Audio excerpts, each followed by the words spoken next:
Hello दोस्तों, कैसे हैं आप लोग। करंट अफेयर्स टुडे का आज 68 एपिसोड आप लोगों के बीच लेके आया हूं, जिसमें आज का जो टॉपिक है वह है आर्थिक घटनाक्रम से जीडीपी और जीवीए के बारे में, जैसे ग्रॉस डोमेस्टिक प्रोडक्ट और ग्रॉस वैल्यू एडिशन। तो इन दोनों के बारे में जानेंगे। जैसे इसमें देख सकते हैं कि इसमें प्रमुख बिंदु कौन है, क्या है। जीडीपी और जीवीए के बारे में जानेंगे और उसके बाद जीडीपी और जीवीए के जो संबंध है आपस में वो देखेंगे। और जीवीए डेटा का क्या दर्शाता है, जीडीपी डेटा क्या दर्शाता है, और जीडीपी और जीवीए में मुख्य जो अंतर है, ठीक है, उसको देखेंगे। और जीवीए की जो चुनौती है वो सब देखेंगे आज के इस वीडियो में। तो दोस्तों, जैसे कि आप इसका पीडीएफ लेना चाहते हैं तो आपके यूट्यूब चैनल के जो आप जाएंगे अबाउट में, इस चैनल के और वह यूपीएससी एस्पिरेंट जो है उसके अबाउट में जाएंगे तो आपको टेलीग्राम का लिंक दिया होगा, वहां जाकर ज्वाइन कर सकते हैं। और इसका जो पीडीएफ है, मतलब जो हम फोटो क्लिक करके जो चैनल पे डालते हैं टेलीग्राम के, वहां से आप जाकर के इसे प्राप्त कर सकते हैं। तो दोस्तों, चर्चा में क्यों है, तो हाल ही में भारत सरकार के सांख्यिकी एवं कार्यक्रम कार्यान्वयन मंत्रालय MOSPI ने चालू वित्त वर्ष की दूसरी तिमाही यानी वर्ष 2022-23 या वित्त वर्ष 2023 के लिए भारत के आर्थिक विकास के आंकड़े जारी किए हैं। ठीक है, तो इससे जो संभावित प्रश्न है उसको देख लेंगे, जिससे इस टॉपिक को समझना और आसानी हो जाएगा। तो क्या है कि सकल घरेलू उत्पाद जीडीपी और सकल मूल्यवर्धन जीवीए देश के आर्थिक प्रदर्शन का पता लगाने के दो मुख्य तरीके हैं। जीडीपी व जीवीए में अंतर को स्पष्ट करते हुए इसकी चुनौती और प्रासंगिकता का विश्लेषण कीजिए। तो देखते हैं इसमें प्रमुख बिंदु क्या है। तो भारत का सकल घरेलू उत्पाद जीडीपी वर्ष 2000 मतलब वर्ष दर वर्ष आधार पर दूसरी तिमाही में 6.3% की दर से बढ़ा है। दोस्तों, यहाँ पे तिमाही, तो तिमाही जो है जैसे क्वार्टर, इंग्लिश में क्या कहते हैं, क्वार्टर, तो ये थर्ड क्वार्टर है। क्वार्टर को 3-3 महीने, जैसे एक साल है, एक साल को 3-3 महीने करके 4 क्वार्टर में तोड़ दिया गया, डिवाइड कर दिया गया। और प्रत्येक क्वार्टर में जीडीपी की जो ग्रोथ रेट है उसे देखा जाता है, निकाला जाता है कि कितनी हुआ। जैसे कि क्वार्टर, जो फर्स्ट क्वार्टर स्टार्ट होता है वैसे तो अप्रैल है ना, अप्रैल मई जून से स्टार्ट होता है। दूसरा जो क्वार्टर है जुलाई अगस्त सितंबर से। उसके बाद अगला जो क्वार्टर, थर्ड क्वार्टर, जुलाई अगस्त, मतलब क्या है, जुलाई। उसके बाद जो अगला है अक्टूबर। इस तरह से आप देखेंगे अक्टूबर, नवंबर, दिसंबर और जनवरी, फरवरी, मार्च, इस तरह से चारों क्वार्टर में बांटा गया है। ठीक है, जैसे आप दूसरी तिमाही देख सकते हैं जुलाई अगस्त सितंबर, तो उसी तरह अगला जो होगा अक्टूबर, नवंबर, दिसंबर होगा उस थर्ड क्वार्टर। और तो थर्ड क्वार्टर के बाद कह रहा है कि 6.3 दर से बढ़ा है। ठीक है, और इसी दौरान सकल मूल्यवर्धन जीवीए में वर्ष दर वर्ष आधार पर 5.6% की वृद्धि हुई है। दूसरी, जैसे इसमें सब पॉइंट है कि दूसरी तिमाही क्वार्टर 2 जुलाई अगस्त और सितंबर के महीने को संदर्भित करता है। उसके बाद अगला है कि विशेष रूप से भारत सबसे तेजी से बढ़ती प्रमुख अर्थव्यवस्था बन रहा है, क्योंकि चीन ने जुलाई सितंबर 2022 में 3.9% की ही आर्थिक वृद्धि दर्ज की है। उसके बाद जीडीपी और जीवीए के बारे में जानेंगे हम लोग, है ना। तो जीडीपी और जीवीए देश के आर्थिक प्रदर्शन का पता लगाने के दो मुख्य तरीके हैं।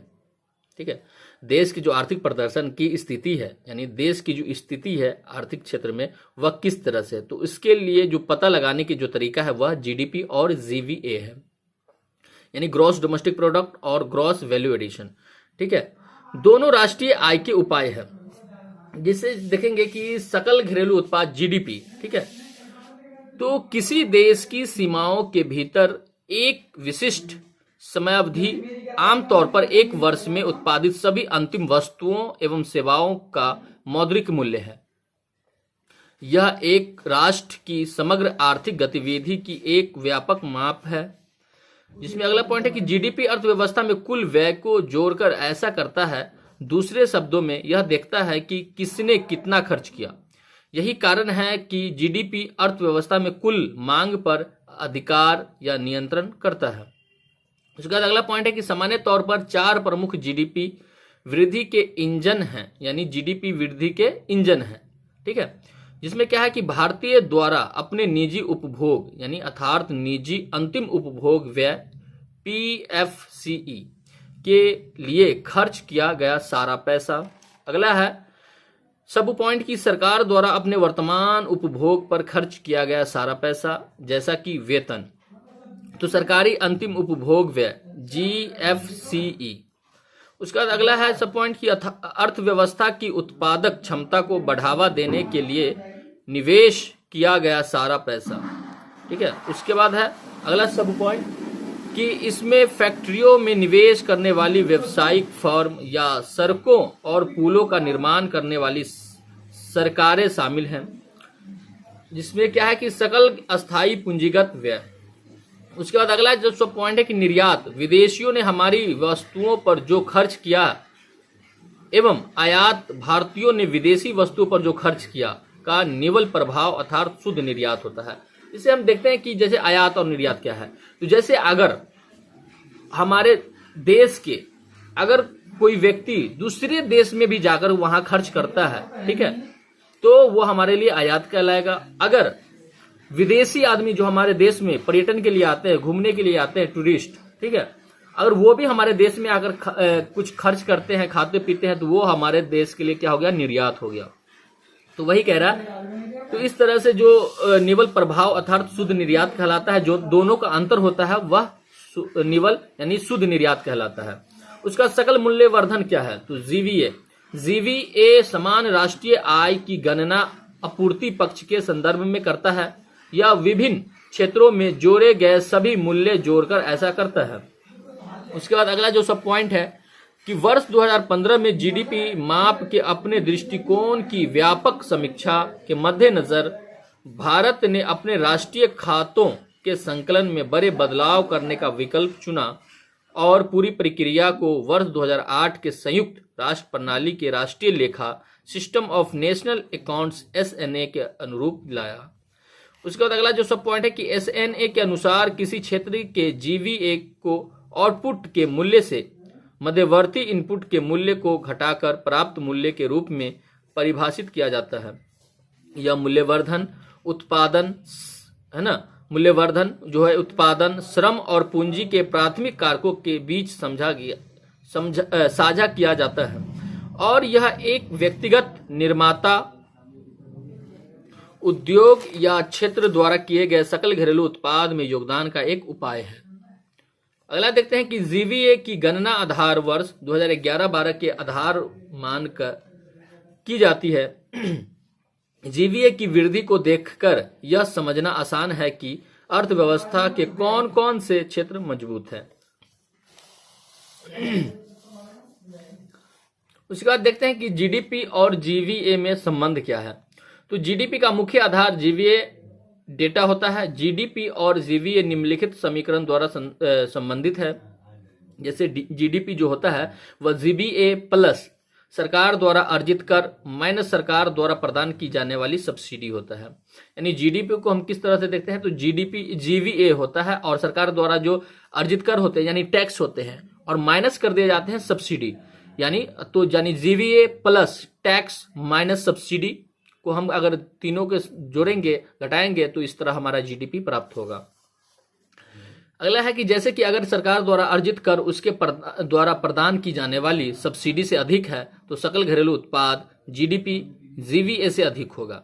कह रहा है कि यानी सरकार द्वारा जो अर्जित कर है उसके द्वारा जो प्रदान की जाने वाली सब्सिडी से अधिक है, ठीक है, यानी सब्सिडी से जो क्या होगा अधिक होगा, तो सकल घरेलू उत्पाद जीडीपी जो होगा जीवीए से अधिक होगा। बिल्कुल सही है ना।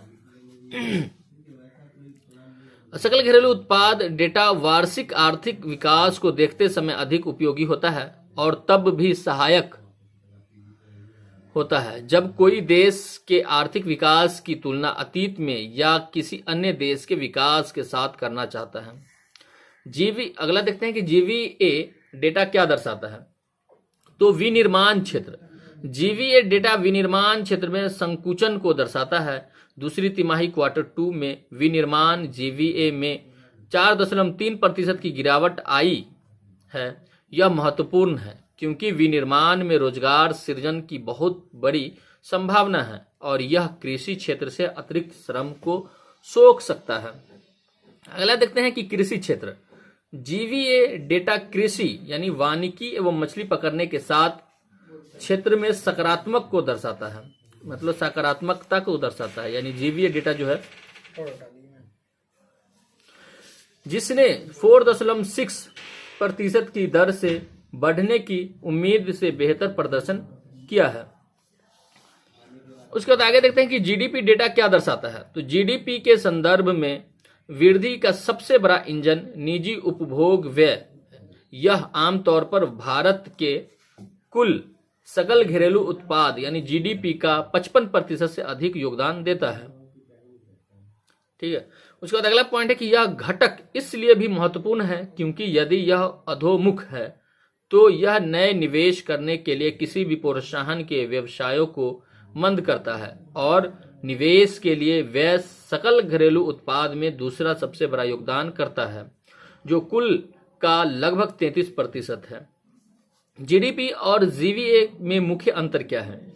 तो जीवीए पद्धति के अंतर्गत जहां उत्पादक या आपूर्ति पक्ष की तरफ से आर्थिक गतिविधियों की तस्वीर पेश की जाती है, वहीं जीडीपी पद्धति के अंतर्गत उपभोक्ता पक्ष या मांग पक्ष के परिप्रेक्ष्य में आर्थिक गतिविधियों का अनुमान लगाया जाता है।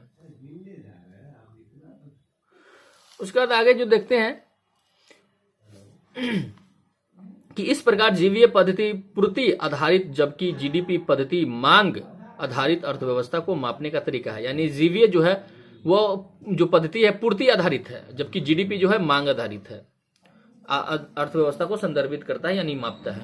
उसके बाद जीवीए की चुनौतियां क्या हो सकती है। तो सभी प्रकार की आर्थिक आंकड़े व समग्र राष्ट्रीय उत्पादन की माप के लिए जीवीए की सटीकता आंकड़ों के स्रोत और विभिन्न मानकों की विश्वसनीयता पर निर्भर करती है।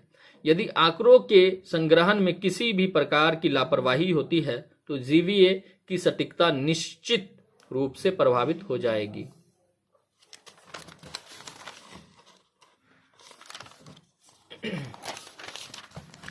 आगे देखते हैं